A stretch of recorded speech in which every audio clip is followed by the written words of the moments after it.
Salut les mordus de billes, c'est Guillaume de VSG Airsoft. Aujourd'hui, on se retrouve pour un unboxing.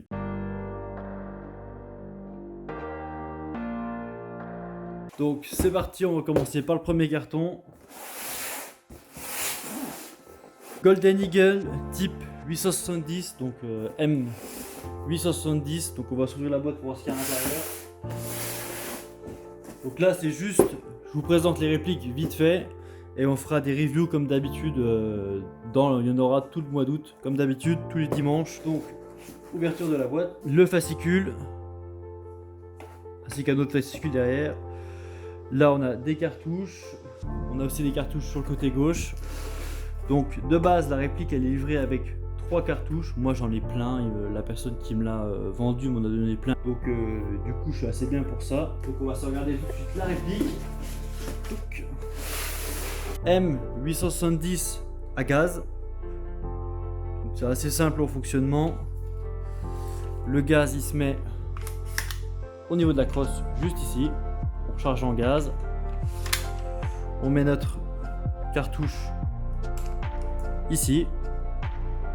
Donc là il y en avait déjà une parce que j'ai déjà fait des tests croniers avec. Et pour armer la réplique c'est simple. Vers l'arrière et on tire. Donc là je sais qu'il n'y a pas de gaz donc je peux tirer. Voilà. On a optique de visée sur le dessus. Et dernière chose sur cette réplique, donc on verra aussi dans la review, et juste ici on peut la régler soit en 3 coups ou soit en 6 coups. Donc ça c'est assez cool. Allez go, réplique suivante. Réplique suivante, WE Scar GBBR. Donc moi j'ai la version noire du coup, donc faites pas attention au carton, hein, c'est de la réplique entre parenthèses d'occasion on va dire. Donc celles-là sont pas prêtées, les répliques que je vais vous présenter aujourd'hui sont des répliques à moi personnelles du coup. Et j'ai besoin de vous du coup pour celle-ci. Hop, bon, le packaging comme d'habitude chez WE il est pas foufou. J'en ai jamais eu des neufs donc je peux pas vous dire si d'habitude c'est bien présenté. Donc on a un petit manuel WE de la Scar. On a ce manuel de prévention qu'on avait déjà eu dans la M14 WE pour ceux qui ont déjà vu, voilà. C'est jamais la réplique qui est mentionnée. Et on a comment démonter un peu la réplique, un mini plan éclaté des rechargeurs juste ici. Et j'ai besoin de vous pour quelque chose sur cette réplique. J'ai déjà fait des tests chroniques dessus et malheureusement elle tape dans les 400 fps et pour ma part en association j'ai pas le droit au-dessus de 350 pour une réplique, une AR. Donc j'ai déjà mis du gaz 110 PU6, c'est ce que j'avais de moins puissant et ça tape quand même aux alentours de 400, 380. Donc si des personnes s'y connaissent en GBB peuvent me dire quelles sont les choses à faire pour descendre les FPS d'une GBB, ça m'aiderait vraiment. Donc n'hésitez pas à vous lâcher là-dedans dans les commentaires les gars. Donc qu'est-ce qu'on a avec la réplique? On a déjà cette pièce-ci. C'est pour mettre vos billes tout le long ici. Vous mettez le bitonio juste là. Là il y a vos billes. Vous chopez votre chargeur. Vous le mettez comme ceci. Et hop, vite, vous enfilez vos billes à l'intérieur. C'est mieux que d'y aller à la main, hop, une par une. C'est assez cool qu'il y ait ça. On a cette pièce-ci aussi qui est une rallonge de charge de canon, pardon. Donc elle va se placer juste au bout, juste là. C'est pour rallonger juste votre canon. Et on va terminer avec la réplique. Donc Scar WE GBBR. Donc comme une Scar, on a le semi safe auto. Quelques marquages là, mais ça on en parlera dans la review. La crosse que l'on peut monter et descendre, la crosse qui est bien sûr repliable, les mires, le système d'armement qui est fonctionnel. Mais là comme il n'y a pas de chargeur, le ball catch reste pas en arrière. Donc voilà à peu près tout pour cette Scar. Alors un truc négatif avant qu'on passe à la suivante, c'est que le bouton d'armement, donc la tige qui est ici, est du côté gauche et je sais pas si on ne peut pas la mettre du côté droit. Ça m'aiderait vachement parce que moi j'ai l'habitude de tenir mes répliques un peu comme ceci. Et le problème c'est que j'ai déjà fait les frais au test de tir. C'est que ça me revient dans le doigt et c'est pas vraiment agréable quoi pour le coup. On va passer du coup à la réplique suivante. Réplique suivante. Jingjong EBR14. Hop. Donc on va commencer comme d'hab. Les documents. Hop, on a tous les documents. Voilà. Alors qu'est-ce qu'on a? On a juste la réplique. Donc normalement le pack est fourni avec plein d'autres accessoires. Hein. Il y a chargeur de batterie, le chargeur de batterie qui vient se mettre là, mais moi je l'ai pas. Puis j'en ai pas vraiment besoin, j'avais juste besoin de la réplique. Donc là ici se met le chargeur de batterie. Là normalement la batterie je pense. Là le chargeur que j'ai. Donc voilà les chargeurs. Hop, j'ai fait des tests de tir aussi. Chargeur iCap du coup. Le chargeur va se mettre juste ici. Je pense, mais je suis pas sûr. Ça c'est du chargeur Jingjong du coup. Et moi je me suis commandé des chargeurs Sima. On va voir si ça fit, mais normalement ça devrait filer, ça devrait fonctionner.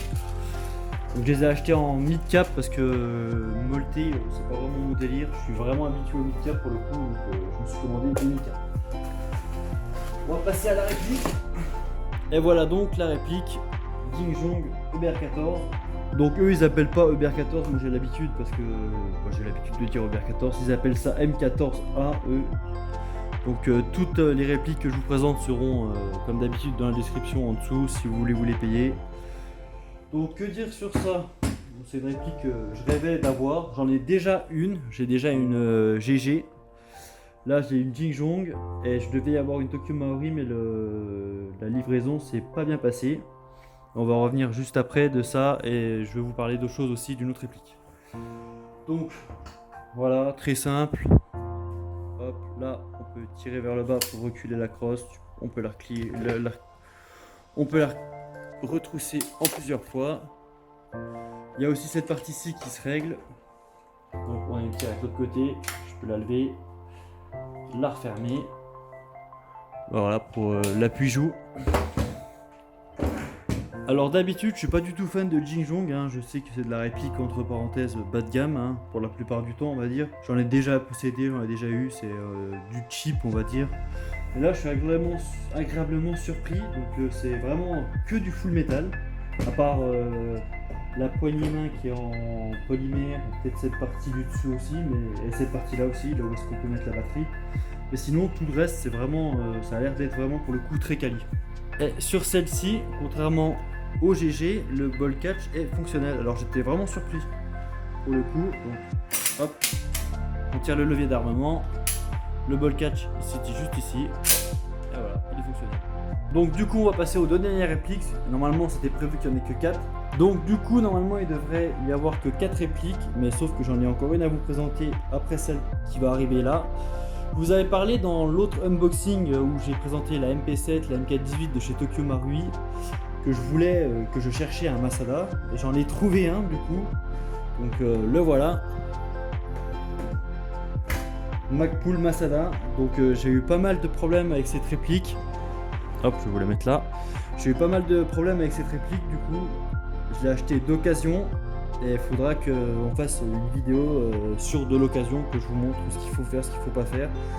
Donc à vous de voir si vous voulez que je vous présente cette réplique, sachant que j'ai pas le carton d'origine, que j'ai pas les papiers. Donc c'est à vous de me dire si vous voulez une présentation de cette réplique, sachant qu'elle a été complètement modifiée en interne. Elle a un moteur qui a été changé, que de détente là on voit très bien qui a été changé. On a installé un MOSFET, donc à vous de me dire dans les commentaires si vous voulez une review sur cette réplique. Comme ça, je vous parlerai des sites d'occasion.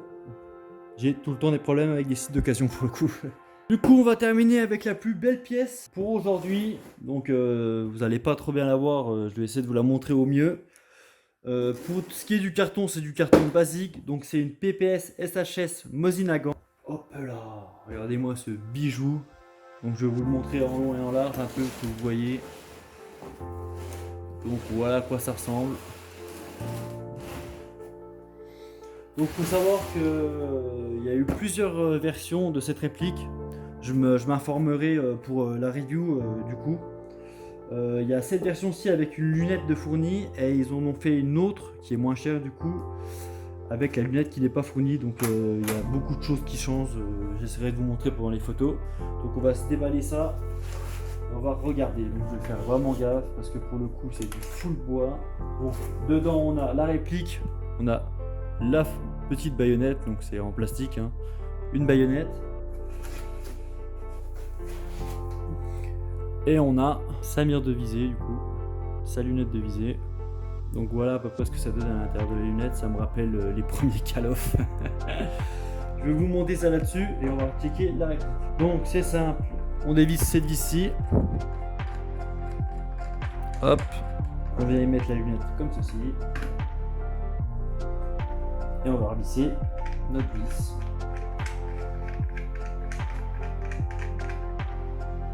Hop là. Donc voilà ce que ça donne. La baguette, je vous la mettrai pour la review, je la mets pas tout de suite. Donc voilà, Mosin Nagant. Vraiment pour le coup sublime. Donc à gaz aussi pour le coup. C'est assez spécial pour mettre les billes. Ça se passe ici, dans le petit trou là. En fait on tire notre tirette au maximum à l'arrière. Il y a un ressort qui recule. Vous insérez vos billes et quand vous fermez, voilà. Ça se détend et ça cale vos billes. Au niveau du gaz, il se met